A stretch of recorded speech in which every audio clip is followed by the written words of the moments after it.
pentzuleok! Belarriak prest? Hasiko da bidaia. Hau da, hau podcasta. Ezkidetza eta askatasuna uinetan zabaltzen dituen ahotsa.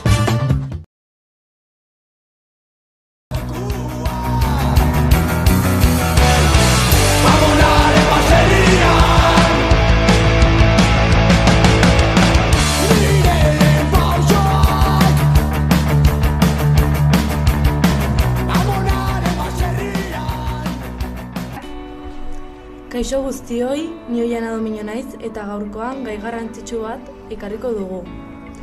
Gazteon sexualitatea. Ni oso pozik nago gure lantaldea ikusita. Egunon, ni Iraia Uarte naiz. Gaurkoan gure kezkak zuei zuzenduko zaizkizue. Askotan gai hauek eskutuan geratzen baitira. Guk informazio asko daukagu, baina batzuetan ez dakigu nola kudeatu. Gurasoek egia gehiago esango baligute, beldur gutxiago izango genuke. Kaixo, ni Bonarka naiz. Sexualitatea ez da soilik harremana, autoezagutza ere bada. Zuk zeure burua hobeto ezagutuko bazenu, seguruago sentituko zinateke. Lagun batek niri bere esperientziak kontatu dizkit eta horrek asko lagundu dit. Jepa, ni Matxeno jartzen naiz eta gaurkan mutilaskoren ikuspuntua ekarriko dut. Eskolan gai hauetaz gehiago hitz egingo balitz, lasaiago egongo ginateke. Nik nire esperientza eskaintzen dut hemen denon artean ikastiko. Eta nik Kaet Caballero naiz. Zuei gure saioa gustatuko gelitzaizue, gure helburua lortuko genuke. Tira, has gaitezen.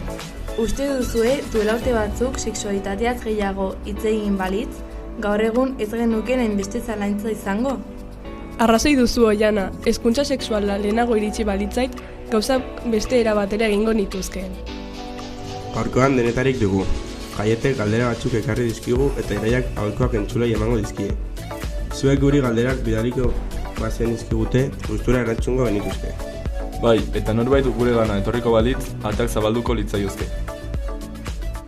Prestalt zaudete, bada dira podcasta. Jada nerabeak nola bizitzen duten sexuaren gaiaz gaur egun hitz egingo dugu.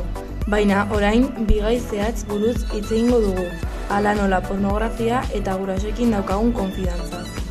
Gai hauek lehengo egunean Argia aldizkarian irakurri genuen albiste batean agertzen ziren. Oso interesgarria iruditu zitzaigun. Horregatik hauetan sakontzea gustatuko litzaiguke. Hasteko, uste duzue pornografia eragina duela neraben sexuaren ulermenean? Bai, nire ustez eragin asko du. Askotan nerabe baten lehen harremana sexuarekin pornografia bidez da. Hau, sexuaren idei desberdin bat izatea eragiten du. Noski, pornografia ez du erakusten sexua afektibo edo konfiantzan oinarritutako ekintza batean. Gehienetan gehiegi exageratzen da, matxista eta irreala. Beste referentziarik ez baduzu, errealitatean horrela dela pentsatzea ahal duzu. Gainera, sarbidea oso erraza da. Lehen zaila bazen, baina orain mugikorrarekin segundutan aurkitu duzu. Batzuetan, 10, 11 edo 12 urteko gazteek porno ikusten dute, eta haiek oraindik ez dute heldutasuna hori ulertzeko. Presioa eragin dezake, mutiko batzuk bideotan ikusten duten gizonen modura egin behar dutela uste dute, edo sexua modu zehatz batean egin behar dela. Horrek segurtasun gabeziak sortze ditu gazteetan. Orduan, uste duzue pornografia autoestimoan eragiten duela, edo gazten arteko erlazioetan? Bai, dudarik gabe, batez ere emakumeetan. Pornografian gorputz irrealak erakusten direlako, eta errespetuz gabe erabiltzen direnak. Jarrera horrek normalizatu ahal dira. Baina mutiletan baita ere. Gorputz ederren itxaropen fisikoak sortzen dira, eta ez diren erreal portaera. Parean ez daudela sentitu aldute. Nire ustez ez da soilik pornografia izatearen arazoa, baizik eta ez dagoela sexu hezkuntzari. Norbaitek pornografia reala ez dela azaltzen badizu, ikuspuntua aldatzen zaizu. Hori da, pornografian bidez, soilik ikasten baduzu, ikuspen oso mugatu izango duzu. Errespetua, emozioak eta horrelakoak kontuan hartu gabe. Eta hezkuntzaz ari garela, zuen ustez, zer eginkizun dute gurasoek honetan guztian? Nahikoa hitz egiten alda gaiaz etxean? Nik uste dut orokorrean ezetz, oraindik ere nahiko gai deserosoa da. Guraso askok ez dakiten nola hasi elkarrizketa edo pentsatzen dute sexuaz hitz egiten badute, beren seme alabek lehenago egitea sustatzen ari direla. Baina alderantziz da. Haiek hitz egiten ez badute, nerabek informazioa bilatuko dute interneten edo lagunen artean. Eta horrela gertzen dira mito eta daia okerrak. Egia da, halaber, nerabeok batzuetan gurasoekin ere ez dugula gaiari buruz hitz egin nahi lotxa ematen digulako. Baina txikitatik naturaltasun handiagoz hitz egingo balitz, desberdina izango litzateke. Bai, konfiantza txikitatik eraikitzen bada, gero errazagoa da zalantza galdetzea. Azkenean, sexua bizitzaren parte delako, ez luke gai debekatua izan behar. Orduan, zuen ustez, nola heldu beharko liokete gurasoak gai horri? Nik uste dut lehenengo ez epaitzea dela. Nerabe batek errieta edo kritika egingo diotera sentitzen badu, ez du ezer kontatuko. Beldurrik gabe hitz egin dezakela sentitu behar du. Eta baita elkarrizketa adinera egokitzea ere. Ez da gauza bera 10 urteko haur batekin edo 16 urteko batekin hitz egitea.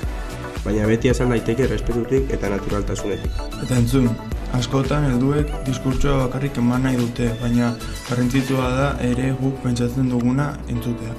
Azkenean, konfiantza da. Gurasoekin konfiantza duzu, errazagoa da erabaki arduratsuak hartzea. Badakigulako laguntza eska dezakezula zerbait gaizki badoa.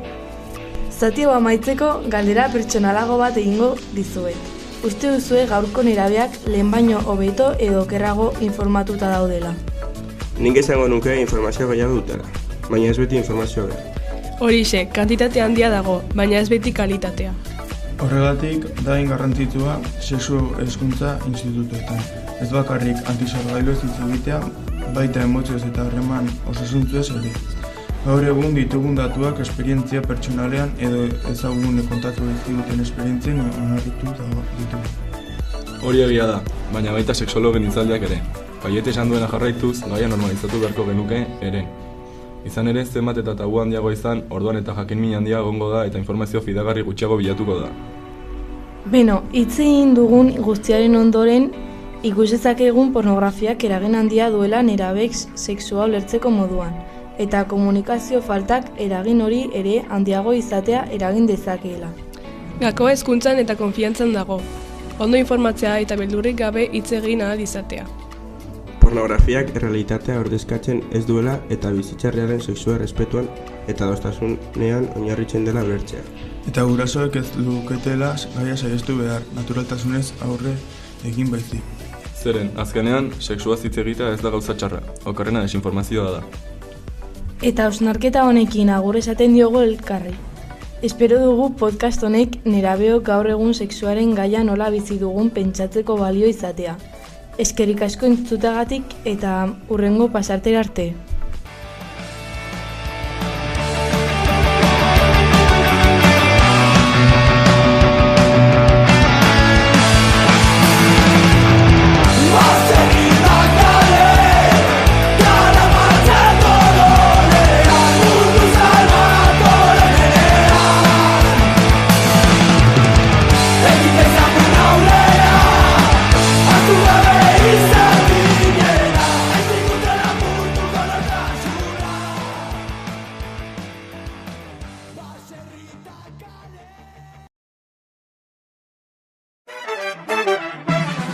Mila esker gurekin egoteagatik, jarraitu ideiak zabaltzen, jarraitu askatasuna eraikitzen.